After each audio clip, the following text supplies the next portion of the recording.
Со нови вработување на околу 60 на лица до крајот на годината, Штипската клиничка болница најавува јакнење на здравствениот кадар.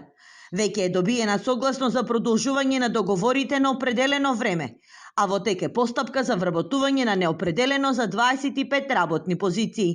Дополнително во рамки на втората фаза од проектот на Министерството за здравство се очекува вработување на приватни специјализанти, што ќе придонесат за значително кадровско зајакнување на установата. Понеделникот го пуштивме во Скопје за да го добиеме тој договор за 25 и сега оптимистички би сакале и тие 31 што ни се договор на дело да успееме да ги трансформираме оваа година.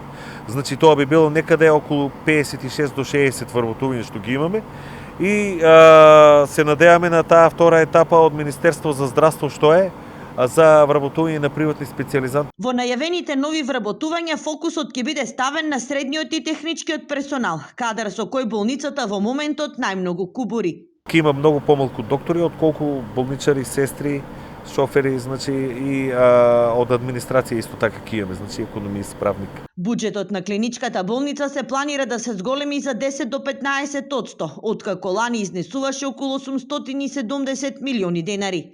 Планирана е набавка и сервисирање на медицинска опрема, а ќе се реконструира и подпорниот зид, кој поради обилните врнежи од дожд падна и оштети 2 возила.